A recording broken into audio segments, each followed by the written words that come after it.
In this lesson, we reviewed some terms and symbols from the previous lessons. We discussed the treble and bass clefs and the notes they outline on the staves, G on the treble clef and F on the bass clef. We went over the grand staff and how each line and space on the staff represents a different note on the white keys.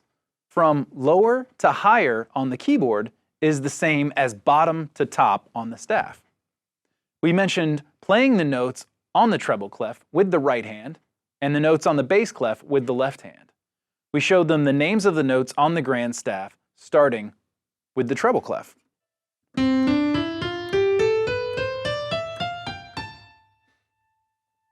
The notes go from middle C on the lower ledger line below the stave to the A on the ledger line above the stave. The notes on the bass clef go from E on the lower ledger line to middle C on the top ledger line. We talked about sharps and flats, sharps being notes that are raised one pitch higher and flats being notes that are lowered one pitch. We discussed naturals, but didn't go into detail on all the aspects. For this lesson, just letting them know that naturals are notes that aren't sharp or flat is enough. We'll get into key signatures and using naturals in later lessons. We explain the names of the lines and spaces on the grand staff. For the treble stave, the lines are E, G, B, D, and F, and we discussed some possible mnemonics or word devices to remember the letters. We used "every good boy does fine," or "empty garbage before dad flips," or "elephants get big dirty feet." For the spaces, the notes are F, A, C, E, which spell face. On the bass stave, the notes on the lines are G, B, D, F, A. So we used examples of "good bikes don't fall apart" and "giving blood doesn't feel agreeable." The spaces on the bass clef are A, C, E, and G. All cows eat grass. After that was our Identify Written Notes exercise, where the students are to write the name of the notes from the book. A good exercise in class might be having a visual printout of the treble stave, or having it written on a chalkboard and have the students come up and point out the notes you call out. If there are two notes with the same name, have them point out both. You could do this with the bass stave as well. With the performance of Ode to Joy, as well as all in-class performances, we recommend having them all play together. Their keyboards will have to be at a low enough volume to hear the metronome.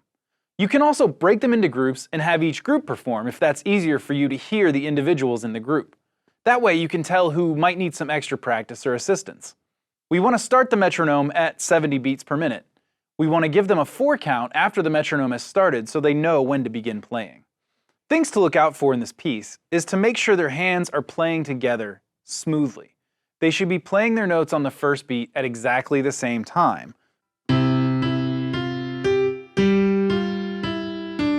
We don't want...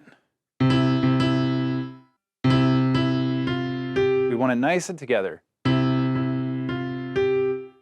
We aren't really worried about dynamics at this point or the nuances of the notes. Just make sure they're playing somewhat strongly.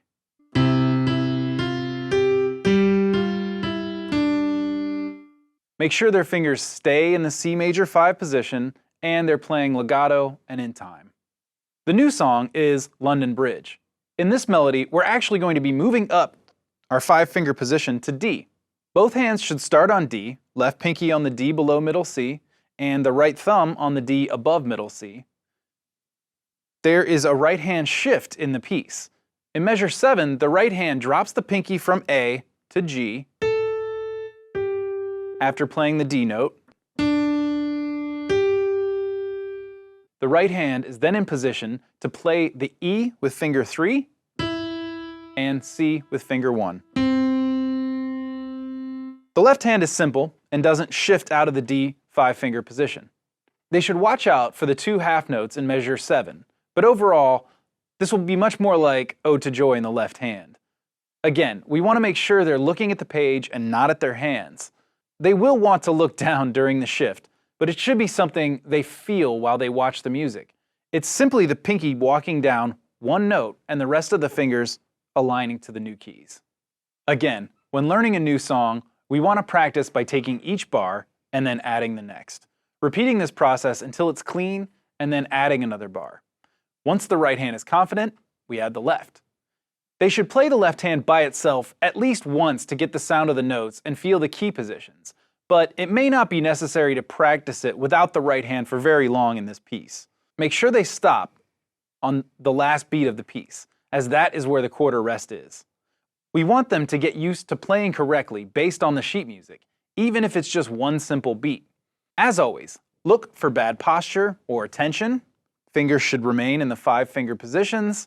Good angles from the shoulder to the wrist. Feet on the floor. I'm guessing by now they've probably got their stature pretty well under control, but if they start slipping, be sure to remind them.